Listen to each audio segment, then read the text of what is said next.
Hello, and welcome to the next episode of The Prestige, a podcast about films, filmmaking, and film theory. In each programme, we'll focus on a particular movie. We're going to review it, talk about our reactions to it, and discuss some of the ideas or themes that it kind of throws up. And we'll always end with recommendations for films to watch following this week's film. They can be linked thematically or connections with the director or actors. They can be as close or as tenuous as we want the links. But who are we? So in previous episodes, we've just been a bit more long-winded, but these days I'm going to keep it shorter. We're 26 episodes in, so you know who we are now. But my colleague is Sam Knowles. He is Dr. Sam Knowles. He is a writer and teacher on culture and pop culture and literary things. I am Rob Maythorne, and I spent the last 10 years as a film colourist in the British film industry, and these days I ply my trade as a film reviewer and photographer. This week, Rob, it was your choice of film, and we're still fairly loosely in Halloween season. So what have you got for us? So this week I chose the 1979 Lucio Fulci film Zombie 2.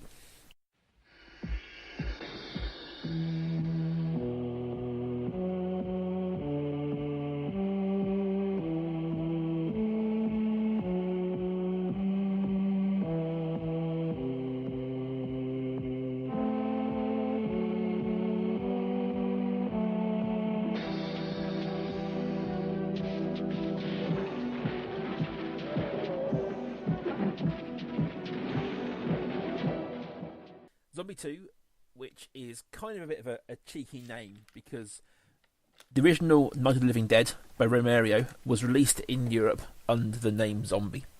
And this film was retitled Zombie 2 to cash in on it. There isn't a first film that this is a sequel to.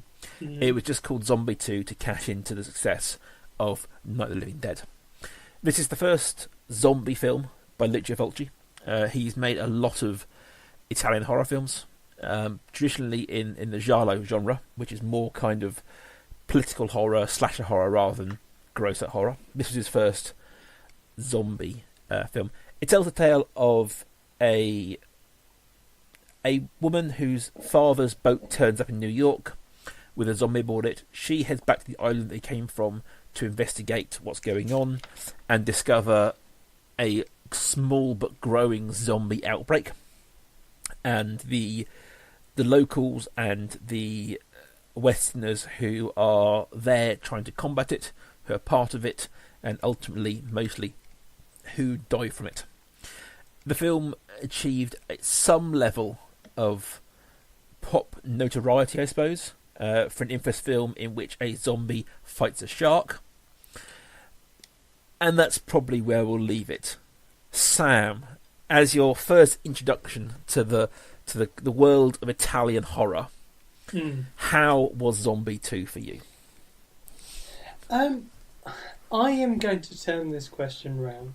Okay. I would like to know what you like about this. What draws you to this film?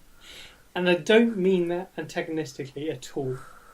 I am genuinely interested to know, as someone who knows a lot about film and talks very intelligently about films, what draws you to this film, this genre in particular? Okay, so just for listeners out there who don't know what we're talking about here, Zombie 2 and other films like it tend to be what we're calling exploitation films. They tend to be schlocky, they tend to be horror, they tend to be light on plot and heavy on visuals.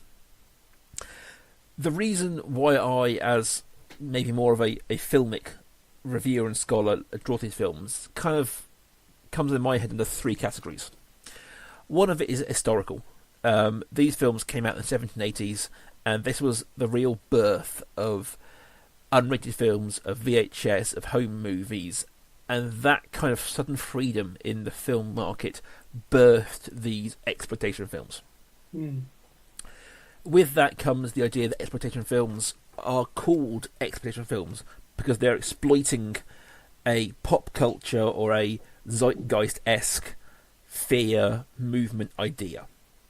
So whether it's the exploitation films of the 60s that are alien invasion films, but really about the Red Menace, they are exploiting modern fears. So there is something sort of interesting to look at the exploitation genre through the years, and what it's reflected can lead us to what the fears were at the time. Secondly, visuals. I think that whilst discussed they are light on plot, the visuals of these films are out there. They are symbolic in many ways. They are striking, and films that be a bit more plot and dialogue driven. You can a lot of people will love a film that isn't anything to look at because it's amazingly written, it's mainly acted, it's heartfelt.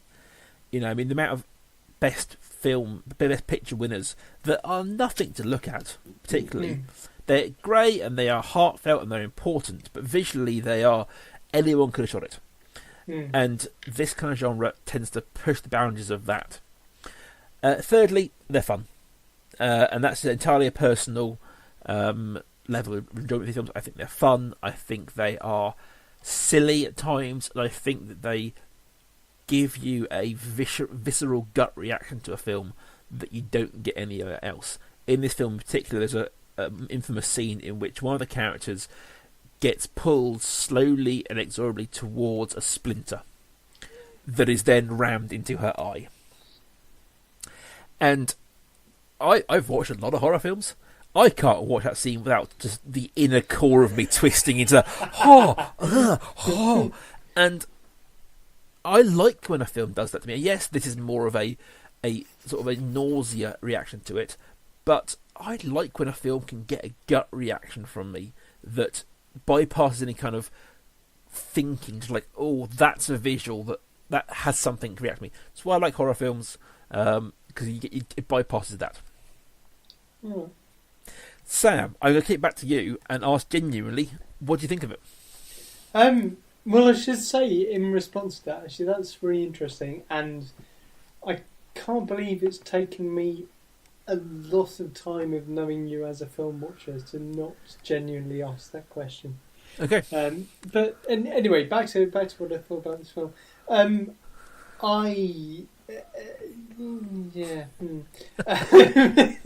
There are to be positive about this film. There were lots of things to enjoy about it, and it's something that we're going to talk about a bit later. But how this film is used as an allegory, and how this film may be talking about something completely different from a zombie invasion, and whether a zombie may stand for something else is something very interesting. And I appreciated that. I thought the opening scene, I thought, oh no, what have I let myself in for? But thereafter, I've got a note here that says better than I thought. There were bits I definitely didn't like. I thought the zombie fighting the shark was utterly ridiculous. Yes. And there were bits I really like that episode where she's drawn towards a splinter. There was some there were some ludicrous bits. There was the idea. I mean, I've got another note here that says zombies equal bad, therefore surely fiery zombies equal worse. Yes. Why would you do that? But in general, well, like you said, and you were talking about it. I mean, this is a fun film. Yeah, I think that's. I mean, I know that this podcast leans towards the sort of analytical more than the review. But I think bottom line, these films, they are fun, they are a visual experience. And I think I talked way back in one of our early podcasts when we talked about Mad Max. The idea that of films that could only exist as a film. Many films could work just as well as a book. They have been books, or a comic, or a audio radio play. There is no version of Zombie that isn't a movie. It is a uniquely visual experience. Sam hinted at briefly earlier that there's a sort of running idea in a lot of zombie films that zombies don't really stand for zombies. That zombies are something else. In a throwback to talking about earlier about things like the 60s alien invasion stories, the aliens really stood for Russia or something along those lines. And in this, you've got the idea that, as I saw it, the idea of kind of like a colonialism to the zombies, that almost all our leads in this film all are white people from the West who have ended up in this Caribbean island, Matul. And they're fighting this zombie voodoo epidemic. And if you watch it, a lot of the zombies are sort of the native people of the island. And there's a scene in which they come across this sort of conquistador graveyard where more zombies rise. And there's definitely this current of kind of the idea that they're invaders, that the white group people are invading this island, and that this is the native, or at least the previous invaders, rising up to kick them out. Yeah, and there's something as well in zombie movies more generally, not necessarily the exact plot of this one, but the idea that a zombie movie is made to express a certain fear.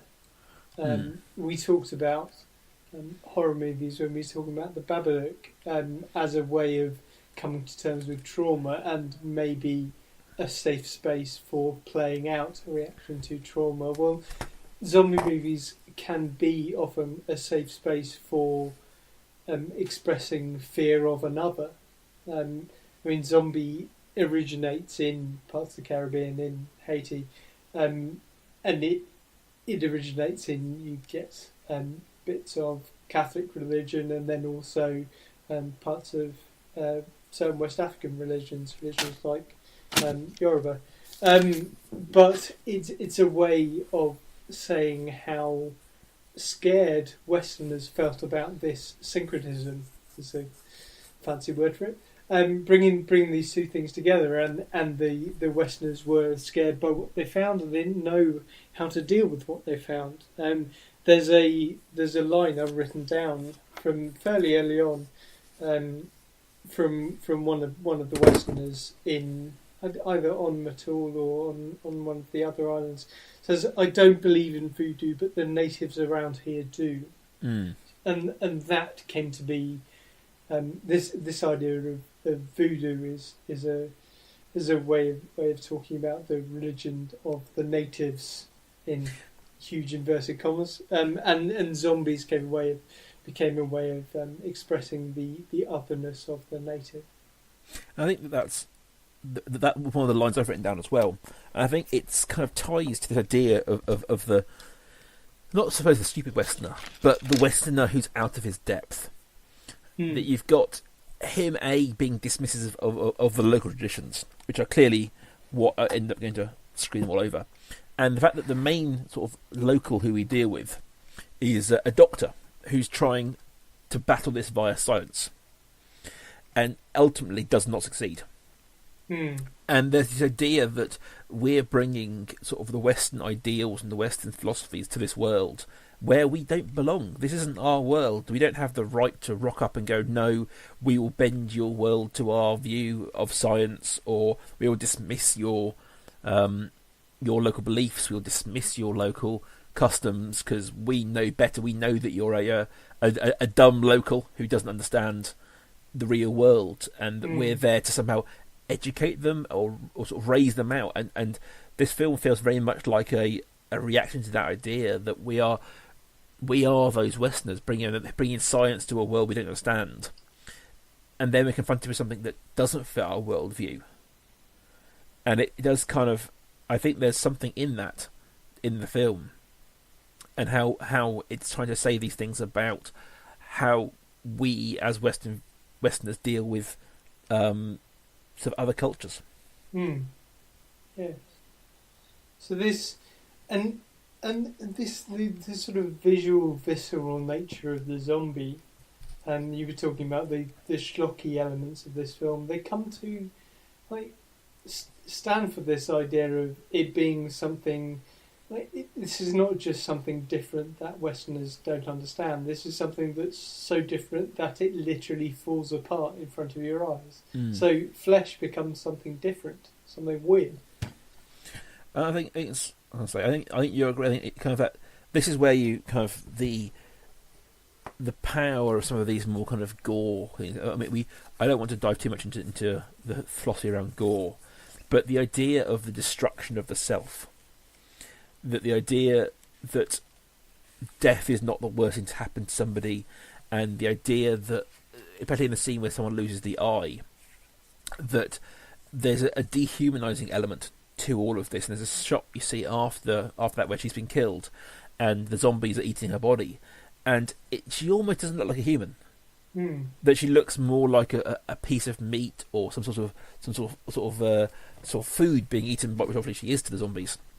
But I think there's interesting ideas in the idea that these, I'm trying to say here, that the violence inflicted on the bodies is what dehumanizes them, if I'm making any sense at all. Yeah. But I think that's something where, I mean, talking about the genre in general and both horror in general, I can't hold my hands up and say that every zombie film and every Italian horror film has a deep meaning. I don't think that's the case, and I did choose Zombie 2 on the basis that it might have something more. I think this idea, though, the idea of the zombie is an interesting one. It's something that I've heard people talking about more recently. There's a brilliant, there are several brilliant American pop culture podcasts, but there's one where they talk about how the prevalence of zombie films is connected to the politics of the people in charge of the White House. I mean, they're talking about the American situation in particular, but I think it's things where the zombie films will be popular during a Republican presidency because Democrats will. People who voted Democrat and are frustrated with the regime will be seen as the inhuman other, and there's something weird that kind of falls apart. And then during Democrat presidency, there will be a prevalence of vampire films because they will see. May have got this the wrong way around. It's to do with sucking the lifeblood out of something. Yes. So in that way, and I may have got that hideously wrong. I may have got that entirely the wrong way around. But you can see how particular genres of horror films stand as allegorical for other things entirely, the whole subject can be interesting. I agree. I think you can go around here. The idea that we see. The zombies are presented as a mindless mass. Right. Yes. This is it. Right. Everyone, forget the last 2 minutes. Listen to this. No, Sam is right. The idea that zombies are this mindless mass, and there's a lot, particularly in America, from the left about the right being the mindless mass. The Tea Party movement being this mindless mass, and then from the other side, you've got the right looking at the left and going, well. The left just support these kind of benefits, that they do these leeches on society, right. Drawing away from the strong. And so there is certain ideas around that. I mean, a great example, and something I'm sure I'll touch on later, is the original Dawn of the Dead, in which they hole up in a mall and zombies turn up at the mall because that's all they remember. And the idea around commercialisation and the idea that this is what I was trying to say earlier with the horror stuff, is that in that film they're all about how everyone's returned to the mall because they remember it from their previous life, and the idea that the zombies, because they're so almost faceless, become commodities to us as humans, but also we become commodities to the zombies because we're just food to them. Yes. Yeah. So there are lots of ideas in the zombie films about what the zombies or what they're trying. They can use this as an argument standing for other ideas and other things, and it isn't as simple as saying, well, zombies are Russians or the zombies are the right wing. But I think interesting horror films, clever horror films, can play with that. Yes. And I think, and say in the case of Zombie 2, whilst I think we've got the idea of colonialism and colonisation, the idea of the Westerns coming into the sort of the native world and being out of their depth, the film's still presenting the non-Western culture as violent and zombie-like. So the film does do some interesting things, and whether it has good intentions or not, I wouldn't want to speculate. But I do think that it does work on more than one level. It's not just a case of zombies equal this. Yes.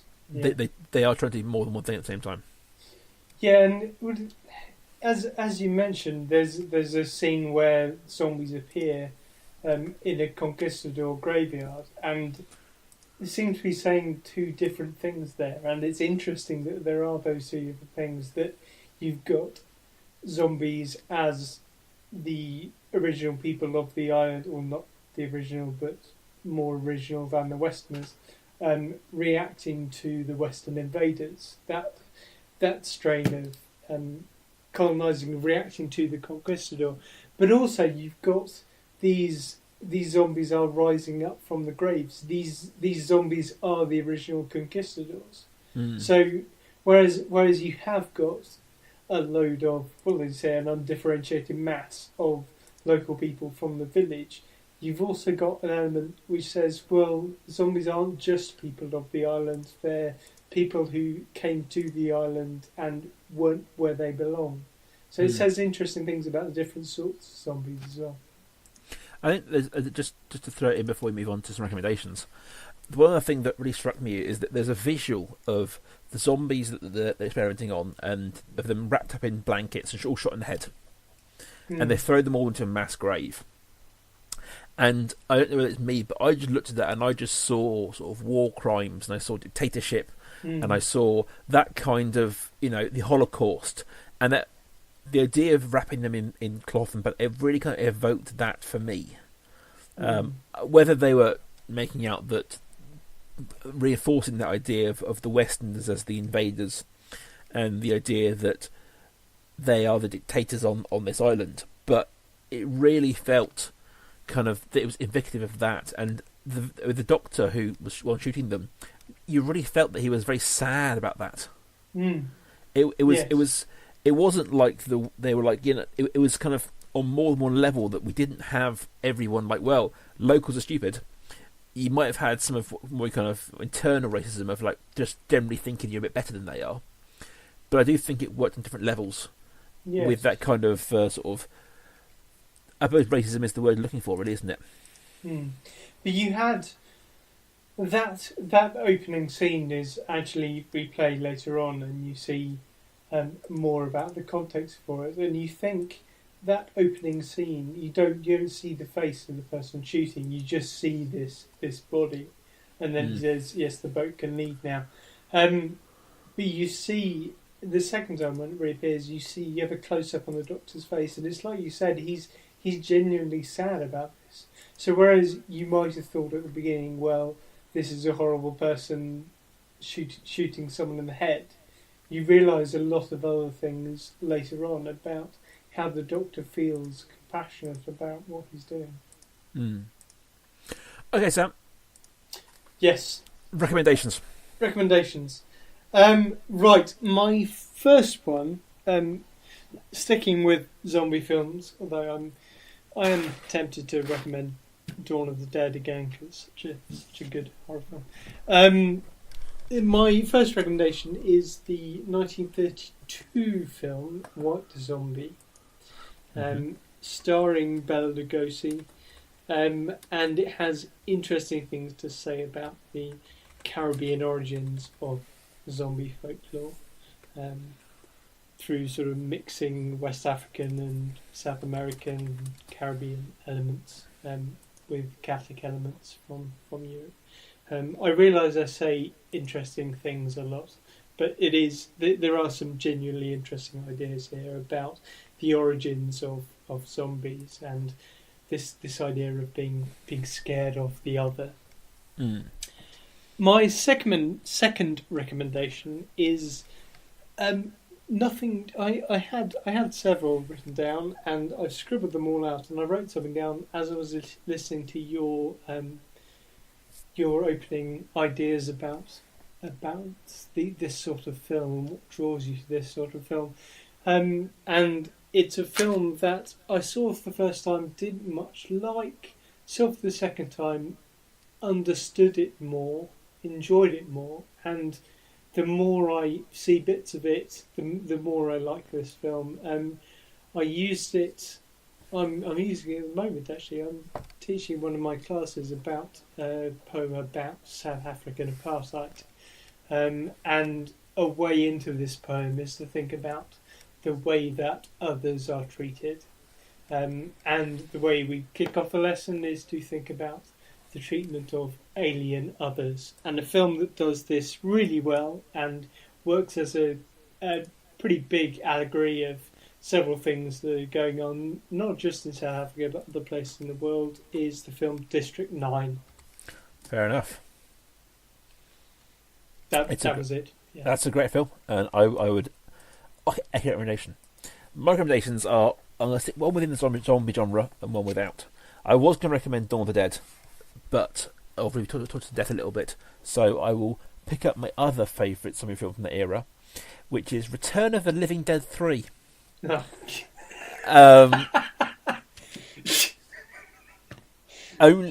recommend it. I appreciate that Return of the Living Dead 3 sounds terrible to everyone's. It does some very interesting things with the zombie genre and the idea of what zombies are and what they aren't, and how you can deal with them. It is schlocky. It is a sort of straight to VHS kind of horror film, but it was, especially for a third in the series, it was doing some interesting things with it. And it features one of my favourite actresses, Melinda Clarke, who is a great role in it. And I'm kind of going to double down on that a little bit and go to recommend a film called Suspiria. Suspiria is a 1977 Italian horror film by Dario Argento, who is probably one of the masters of Italian horror. You will have seen, if you've ever seen some really random late night stuff, you've probably seen some of his films. It is essentially about a ballet school that is secretly a front for something far darker. But if you enjoyed, so to say, the non sequitur nature of Zombie, the ideas, and the kind of the more visual heavy narrative light elements of it, more of a visual experience, Suspiria is that turned up to 11. It is. It makes sense, but only in the loosest terms. It is more a sort of a journey through visual experiences and visceral reactions to images. It is not for everybody. It is not for people who are looking for a more story-based, relationship-based film. But if you are looking for something a bit different to the mainstream, Suspiria is certainly one we're checking out. Excellent. Right. My turn this week. And yes, tempted as I am to just continue the zombie/horror theme and just say that Dawn of the Dead, I am going to move away from that and go with a fairly recent film. And this is not one of the recent films that we do in small batch episodes, and apologies for the lengthy nature of the last small batch episode. I got my high horse. But this is not a recent film that we'd go to the cinema for. This is a film that was released, I believe, on Netflix quite recently. And it's the 2015 film Beasts of No Nation. Starring Idris Elba and a variety of as yet unknown Ghanaian actors. I understand from reading things about it, it's not a particularly easy watch, shall we say, but I think it'd be a really interesting one to talk about, particularly after our discussions of colonialism and treatment of the other and things like that today. Brilliant. Well, guys, if you want to check us out on Twitter, you can find us both at Prestige Podcast. You can find me at life_academic. And you can find just me at Rob Kaiju. We're there all week talking about films. Come say hello. And we'll see you next week.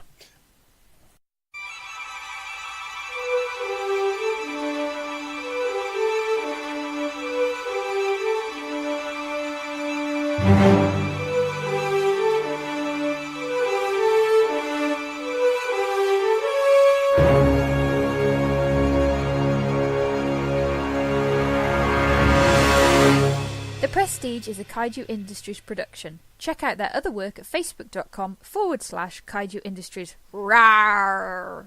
Arg.